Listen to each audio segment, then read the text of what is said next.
Hi guys, welcome back to HYMER camping vlog. Just before we get into our final Isle of Man video, I wanted to give you a wrap up on my thoughts of said Isle of Man. We sailed from Dublin to Douglas. It was £404 sterling just for the HYMER, myself and Charlie. Charlie had to stay in the van. There are no dog friendly cabins on board the sailing from Dublin to the Isle of Man. There are from Liverpool to the Isle of Man, but not from Ireland. Not too sure about Belfast. You can also sail from Belfast, but we did Dublin to Douglas. It took about 3 hours. Pretty nice sailing. There was everything on the boat, from cinema for the kids, little playground for the kids, and plenty of food and drink on board as well.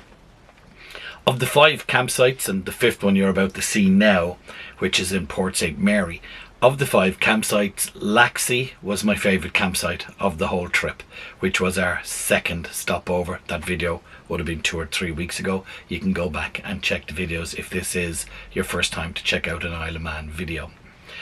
Most of the campsites are £18, £16, remember it's sterling, with electricity from £8 to £10 sterling a night. Only one campsite of the 5 we visited have grey water dumping facilities, and from talking to campsite managers, it's not a thing. Peel had a big area where you could reverse in, get fresh water, dump your black water and dump your grey water. What seems to be the norm in the Isle of Man, I'm not sure about the UK, but in the Isle of Man, you empty your grey water tank into a basin or a bucket and dump it down ashore beside the black water or near a tap. All but for Peel. Now Laxey, I was talking to the girls there, and they have spoken to their engineers, and they are looking at putting in an area, because they have kind of a free bay that they could put a tap into and put a shore into, so it might happen in Laxey. But Peel is the only campsite where you can actually physically drive over a shore, open your tanks and empty your grey water. Otherwise you're going to be bucketing, unless you have a hose, which I've only ever seen on one campervan, that you can put into a shore. That's one thing to bear in mind. On the island, speed is miles per hour. It's sterling. Now be careful if you're not tapping your card and you're spending cash. Isle of Man currency is not accepted by any Irish bank. So if you come back with £50 sterling and it's Isle of Man currency, you're stuck with that £50 sterling. So either use up all your sterling before you go, or use it up on the boat. Or if you're buying stuff on the boat, which is also sterling, just check that if you get Isle of Man change, you've got to use up those coins and notes before you come home. Things to do in the Isle of Man. There's loads to do in the Isle of Man. Just don't go during TT season. And again, now we're at the end of August, there's a classic bike TT season. So we went in July. We were just blessed with the weather, as you saw from the videos. There's lots to do on the island. Look, we've said it on the videos, there's lots to do on the island, not just Douglas. You have Snaefell. If you go to Laxey, it's a 15-minute walk to the Laxey Wheel, 10-minute walk to the electric railway. That'll take you back to Douglas or up to Snaefell or on to Ramsey. There is just lots and lots and lots and lots and lots to see and do on the Isle of Man. We highly recommend the Isle of Man for a holiday, for a camping holiday. Just bear in mind the grey water thing, the speed is miles per hour, and the sterling. Make sure you've no Isle of Man currency when you're coming home. And one more thing, don't wave at campervans. They just don't do it. They don't get it. We waved at 26, 2 waved back, and one was, Mary, do we know a chap in a white van with a brown dog? He was really confused, and then one guy just waved, and I think he might have just thought he knew us. So don't. If like me, when I wave over here at home, I get frustrated if you don't wave back. Don't wave in the Isle of Man. They just don't bother waving back. So that is it. Thank you to our friends at Happy Tough Conversions and TB Campers, who made the 5 stops possible, the Isle of Man tour possible. And now enjoy the final stop in the Isle of Man before we headed off for our ferry home. Thanks for watching.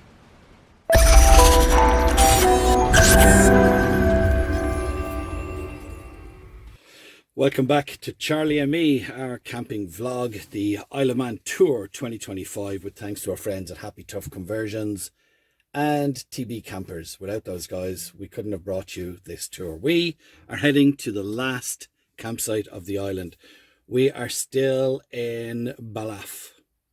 We've a 38-minute drive right down the coast. I think it's either Port Erin or Port St. Mary. I think it's Port Erin. It's a small family-run campsite called Glendown Farm Campsite. I believe it's tiny. That's all I know about it, and that's only from chatting to some of the campers here on the campsite. We've had a great 2 days here, 1 day working, and then we took Sunday off to do a lot of stuff, just touristy stuff.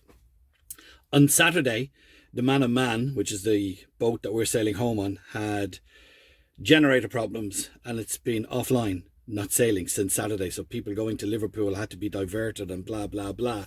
And I won't know until 5 o'clock this evening, which is, what day is today? Tuesday? I won't know until, no, it's Monday. I won't know until 5 o'clock this evening if we're sailing at 7 o'clock tomorrow morning to Dublin.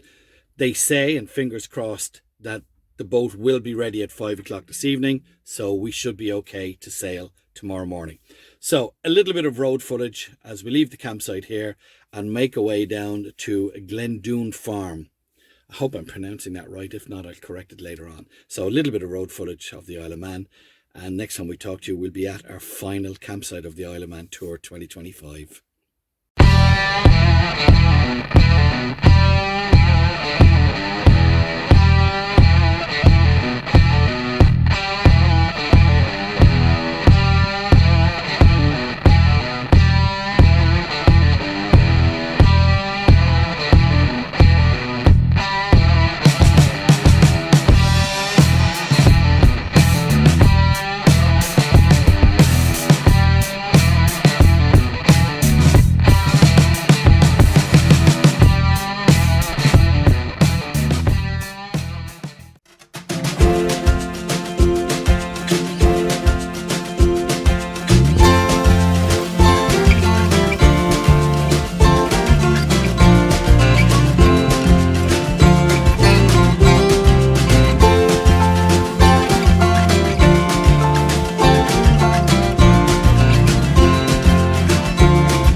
Final campsite on the Isle of Man on our Charlie and Me tour 2025.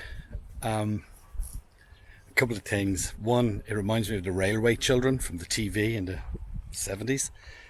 There's a steam train that goes by here and they blow their whistle.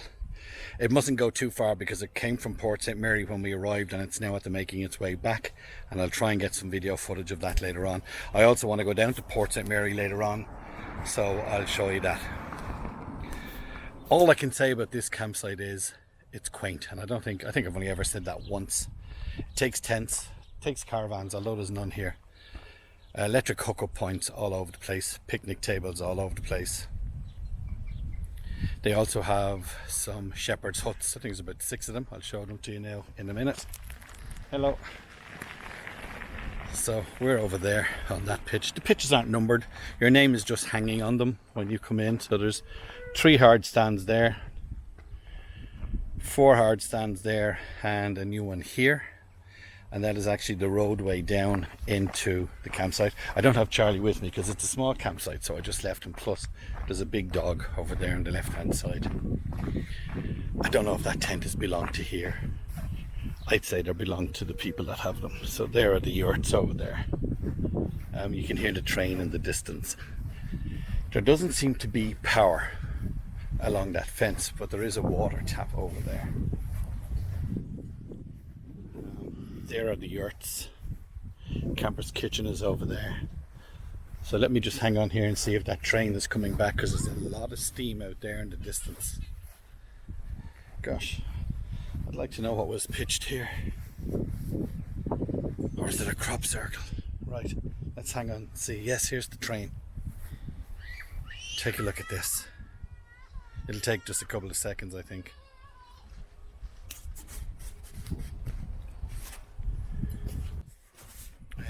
I actually think he's gone the other way. So what I'll do is I'll continue the tour of the campsite. That's Port St. Mary over there, by the way. We will go down a wee bit later on. You would have seen on the footage coming in. It's beautiful drive in, beautiful beaches. Right, I'll keep my eye out for that train. So I'm going to make my way over past the yurts. And show you. That's where we are there. They're dainty little things, although they might be too small, because there's a family of 4 over there. They all have different names. They're savage. Making our way over to the camper's kitchen. Dog friendly, obviously, because Charlie is here. More pitches here. Again, I see there's electric power running to those tents down there, but from the wall. And then we have kitchen in there, toilets and showers this way.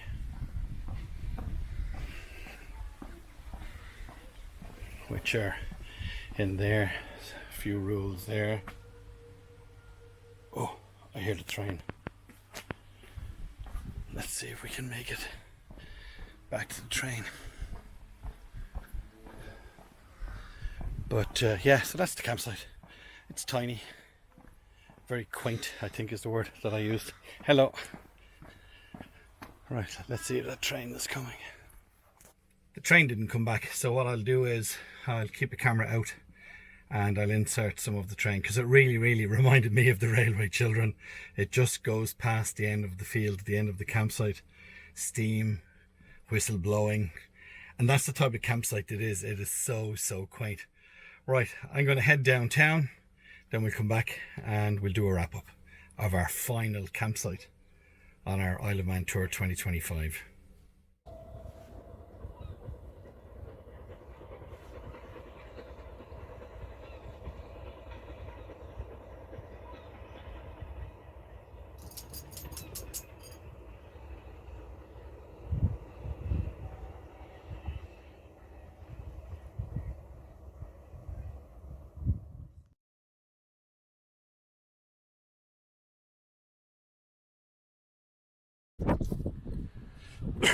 When you come out of the campsite, turn left and go down to the end of the road. If you turn right, you go to Port St. Mary.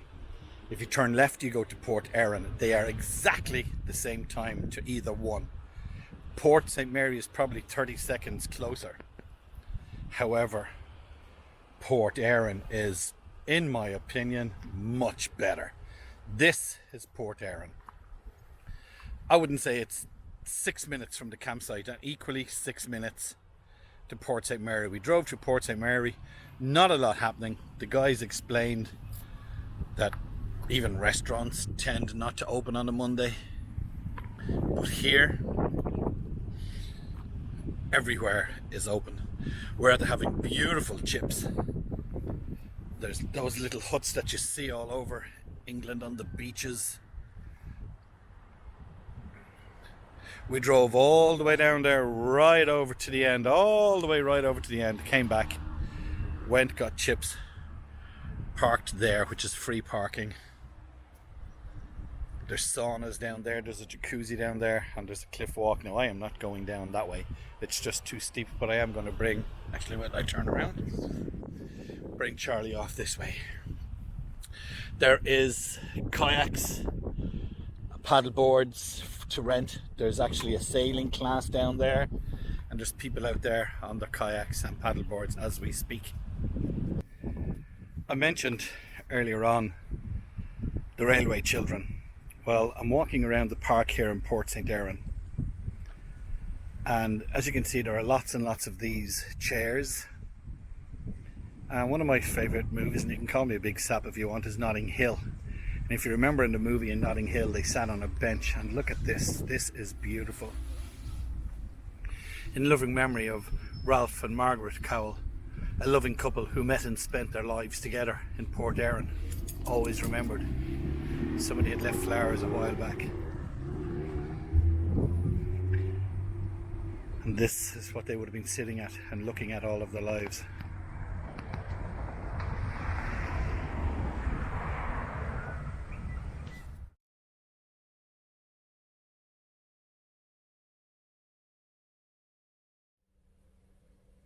Final stop on our tour 2025, the Isle of Man. Muttley there, oh hang on, is fast asleep. That's our view just out there. I said at the beginning of this video it's a quaint campsite, and it really is. And that choo-choo train, toilets, camper's kitchen, spotless. Just over to the left hand side you would have seen on the walk around video. Spotless. I'm going to put it, you see, I wanted to do, it's a beautiful afternoon, and I wanted to do this wrap up sitting outside, but I've nowhere to sit because the pitch I'm on, my grass should be to the right or to the left. If I drive in, my grass should be to the right. So for example, I'm going to put a picture up here, and you'll see that the Volkswagen on the right, whose grass is on the right, pitched his grass to the left, and the Volkswagen on the left pitched his tent on the right, which means I've nowhere to sit out and have a chat with you guys. So that is the only negative point I have about this campsite. There was no thought put into the vans coming in. Maybe the guy on the end should have the grass on the right. The VW should have the grass on the right. I should have the grass on the right, and the VW beside me should have the grass on the right, and then we're all fair enough. But so I'm hunked in the middle. That is the only criticism I have about this site. Port St. Mary, 5 minutes. Port Erin, 5 minutes. Go to Port Erin, in my opinion. It's a much busier, hustly vibe about it. But both equally. But no, Port St. Erin is a smidgen ahead of... Port Erin is a smidgen ahead of Port St. Mary. We are paying £18 a night to stay here. £6 of that is electric hookup. I'm finding electricity, the electric hookup, is very expensive. Anywhere from £6 to £10 on the sites per night. I was talking to Will, one of the sons, and he said that they are looking at putting in meters just to do a little bit of survey and research to see what it is actually costing to run different vans per night, and then to pick a fee for electricity that would really suit everybody. And I explained to him that there's a couple of campsites doing it in Ireland at the moment, and he's actually going to look into just for research purposes. Tents down the end don't have power. Again, nowhere to empty the grey water. Nowhere to empty the grey water unless you use buckets. So it looks like I'm bringing home a load of grey water unless I can find a shore in a petrol station or something. And then somebody will probably take a photograph and say, typical Irish camper dumping his waste. But that's ignorance. They don't know that it's just grey water. But to be honest, I might as well just hold on to it. Still no word on the ferry. It's 3:30. I don't know if I'm sailing home tomorrow at 7 a.m. I did ring them and they said, take it that you are, but you will receive an email and a text if anything else changes. So there's to be an update at 5 o'clock on the Steam Package Company website. So hopefully we're sailing at 7 tomorrow. Things to do around here, as I said, the two ports, Erin, St. Mary. Walks, if you're into your walks, there's beautiful walks around here in the campsite.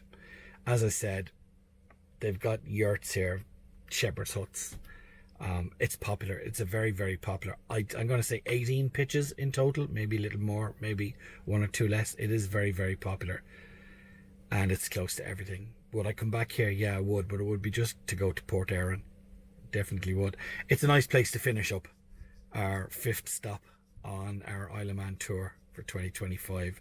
Thank you again. Can't do it without them. I know I say it every video, but one, I have to because that's the deal, but I can't do it without them. HappyTurfConversions.ie. If you're building a van, or you need to get maybe a max van like what we have here, or you need to replace some bits on your van, please give HappyTurf.ie, HappyTurfConversions.ie a shout.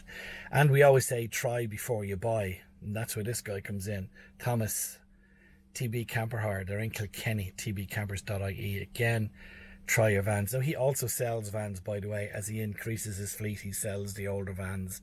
So check out their website at tbcampers.ie. From a very tired Charlie Brown, from a very emotional Aaron, this has been a fantastic trip, one that I've had in the makings and the plannings for the last 16, 18 months, 24 months, and thanks to Happy Turf and thanks to TB Campers that has come around. I hope you've enjoyed them. I hope you're thinking about, you know, give the UK a break, give mainland Europe a break, come to the Isle of Man. There's a lot more campsites here. I only covered 5 in the week we were here, so do a little bit of homework if you want to try them out, but I would highly recommend any of the 5 that we've stayed for. Campsite number 1, especially if you're into tenting. From me, Aaron, take care, safe camping, and we'll chat to you very, very soon. Bye bye.